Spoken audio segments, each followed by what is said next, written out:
Jay here for Stretford, Paddock. This is it. This is the big one. United versus Fulham at Old Trafford. Joining me, as always, is Mr. Joe Smith. Joe, you okay? You excited? I'm very well, thank you. Yeah. Very good. Good. Well, that's been the preview for the Fulham game. No, how are you, Jay? We've got loads to get into, but before we get into how I am, we want you lot, yes, you lot, to send us your score predictions. So get your phones out, film yourself, right? Do it now. In landscape, 30 seconds, giving us your score predictions for United playing Fulham, and send them to paddockmatchday@gmail.com, and they will be used as part of our pre-match build-up for the watch-along.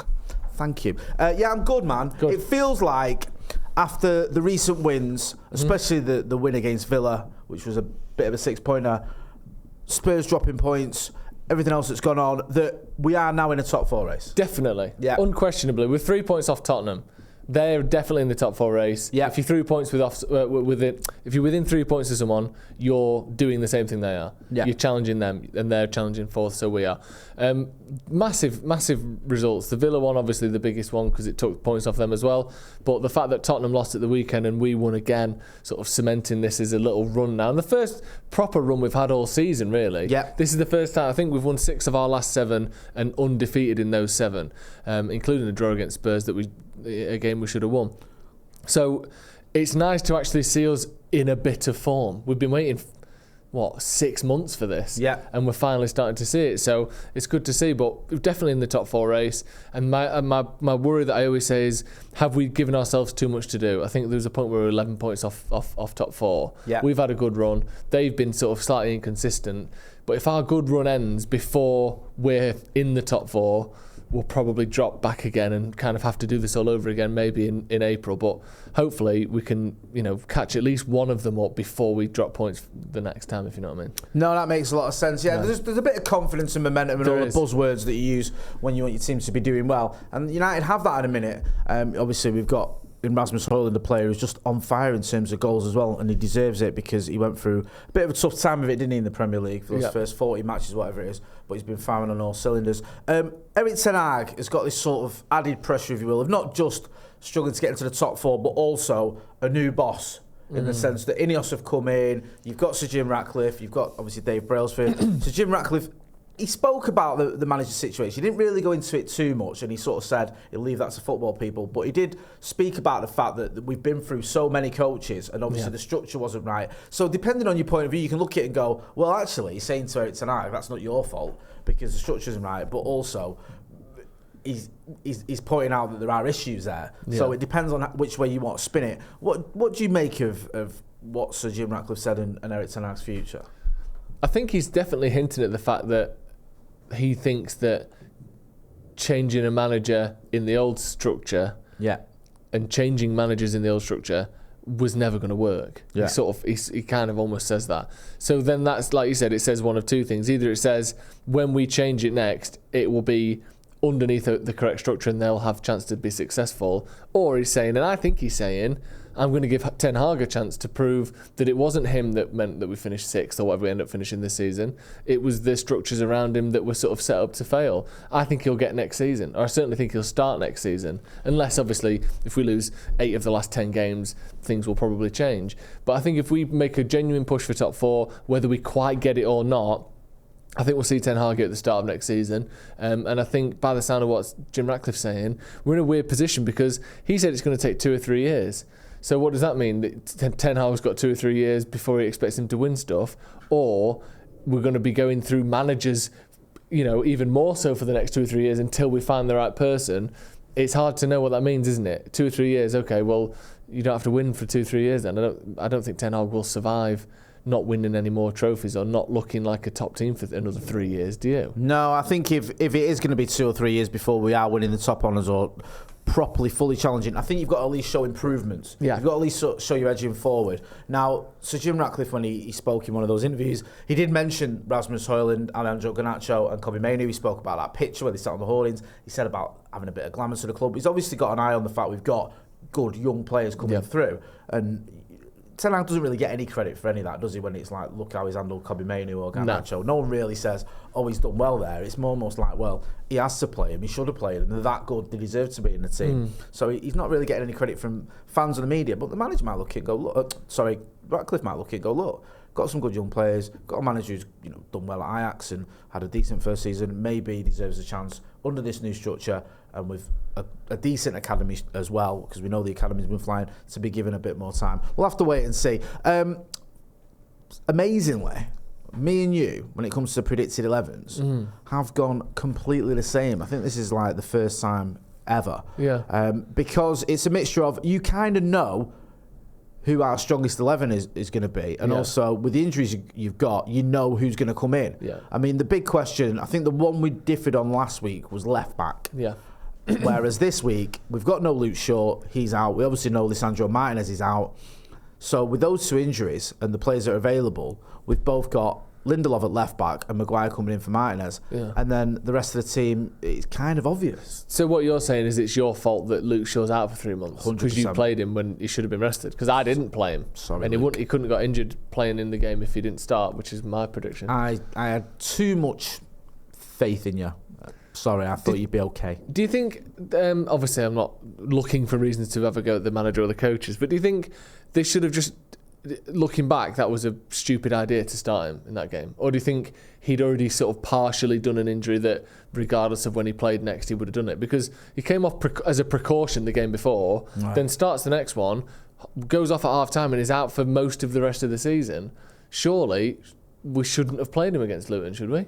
You wouldn't have thought so, but I don't know the nature. I don't know what was he like in training. What did he pass a fitness test? Did he tell the medical staff he felt fine? I don't know. If there's any sort of situation where he wasn't 100% and he told them that, or he wasn't performing in training, or he looked like he wasn't fit, and they still played him, that is idiotic. Yeah. If by every measurement he was all right, and they thought, well, okay, he says he's fine, he's running about like normal, he's happy to play, and from what we can see from any medical sort of examinations we've done, he seems fine. Then you can't really blame them. Sometimes that could just get aggravated. It is slightly different than the Martinez one. The Martinez one was someone falling on him at an awkward angle. Yeah. So I don't think anyone can blame the manager. No, that one's definitely that just one's a freak. Different. Yeah. But with Luke Shaw, nothing really seemed to happen to him, did it? It just seemed to be like. But they knew he was on the precipice of this. Yeah. Because that's why he came off last week. Yeah. So he is injured. Yeah. So you could argue, well, if he hadn't have played him, he wouldn't have got injured again. So yeah, it was stupid. I just don't know what led them to that decision. Maybe, and if this is the case, then this is where the management have got to take a long look at themselves. Maybe there was a hint of desperation. Maybe they looked at Victor Lindelof's performance in that second half against Villa and thought, we don't really want to start him against Luton. Are you sure you're all right, Luke? I don't know, I might be. Go on then, you're in. Yeah. Because if you're doing that after you've let Alvaro Fernandez go out on loan, after you've sent Sergio Reguilon back to Spurs, who's obviously now gone to Brentford, and after you've sent out Brandon Williams on loan as well, I think he's at Ipswich, that is just stupid. Yeah. It's really stupid. So, and you're missing Tyrell Malacia as well. I mean, you've only got yourselves to blame if you've left yourself in a predicament where you've got a very, very ropey Victor Lindelof at left back as your only real option. I know Delo can play there, but I think he as well has done that. Amrabat, to be fair, I think I had him in one of my predicted 11s, but he doesn't seem to fancy him, does he? Not at the moment, no. He's dropped down the pecking order on Amrabat. Let's move on to talk about Fulham. They're doing okay. I think, they're 12th, 29 points. The last sort of 5 games haven't been great, only 1 win, 2 losses and 2 draws, during that time. And when it comes to scoring goals, they're about as good as we are. I think the top scorers are Bobby Reid and Raul Jimenez, who've got 5 goals each. Top assister, though, we know him, Andreas Pereira, 5 assists.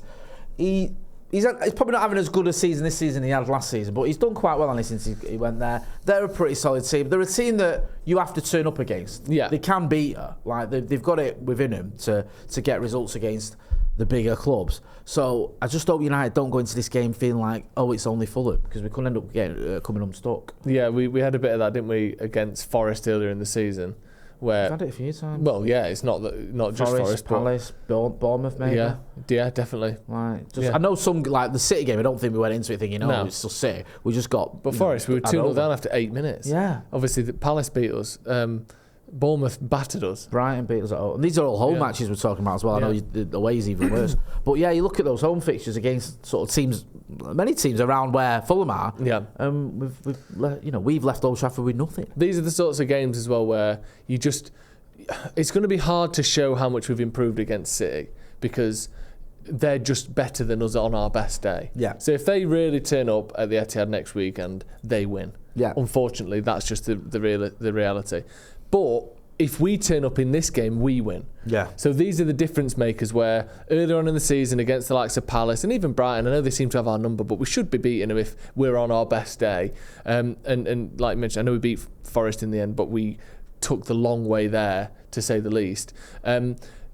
If we can show that actually we have hit a bit of consistency here, play good football, if everyone can be a sort of 6, 7, 8 out of 10, we'll win the game. Yeah. And if we're not, we won't. So we need to be, proving that we're actually challenging for top 4 and that we've turned a bit of a corner rather than just, you beat those teams because they had 20 shots each and they missed them. Actually, if we could have a bit more possession, if we can start having some shots, limiting the amount of shots that the opposition have, I want to start seeing some signs of these of performances improving. But Fulham are a good team to do that against because if you play well, you win. Yeah. So it's a pretty good one for United. But if you don't play well, obviously you don't. So it's just, I don't know. If we are going to push for top 4, you can't be dropping points and then going to the Etihad next weekend. No, that's just going to set you up for a battering. Yeah. Because you're going to go down there feeling a bit, sort of, deflated anyway. Yeah. I know we've got the Forest game in the FA Cup before that, but obviously in terms of Premier League, we'll be fearing the worst. And we know what City are capable of. They don't have been that great lately, City, but they've been resting players and they've had a couple of players out. So we know as well that I don't care how many titles in Champions League they win. The game against Manchester United is their cup final, and they're going to turn up for it. With all that being said, then, my brother, give me your score prediction. I do think we'll win. Yeah. I think we're going to concede though because 60 odd shots we've conceded in our last 3 games. They signed that Armando Broja, didn't they, from Chelsea, isn't it? So he's a decent player. One of those who never actually scores, but you hear all these, he's incredible in training and all this. So he's obviously... He was at Southampton when he did all right. Yeah, he's obviously a decent player, but he's got a decent shot on him. So if United give people a lot of chances, they'll probably score. But I think United are going to keep scoring, keep that sort of output going. So I'm going to go 3-1 Manchester United. Oh, 3-1 Manchester United. I'll go 2-0. I know clean sheets are few and far between, but I think now and again we do get them. And I fancy Højlund to continue his goal scoring form, and I think Bruno might get a goal. He got one at Craven Cottage, didn't he? He got the late winner there. So been under a little bit of pressure, Bruno Fernandes, from some fans sort of giving him stick. He hasn't been in the best bit of form, but I fancy him to turn that around against Fulham. Make sure, like I said earlier, you are sending us your score predictions to paddockmatchday@gmail.com, and we will use them as part of our pre-match build-up. Joe, where can people find you? Right here, Stretford Paddock. Stretford Paddock. Here for the watch-along. I'm very, very excited for this. Me Manchester too. United. I'm not going to say they owe us anything, but after this week, it would be so nice to just cap it off. Ratcliffe, interviews, genuine excitement around Man United for the first time in, since that PSG game about 5 years ago. Let's cap it off with a win. Let's have a good week as Manchester United fans. Yeah, you just know that after the week we've had, it'll end up being like a 1-1 draw or something. Yeah. Anyway, enough of that. That's been Joe Smith. I've been Jay Motti. This has been the Fulham Preview. Don't forget to hit like, share and subscribe. Thanks for watching.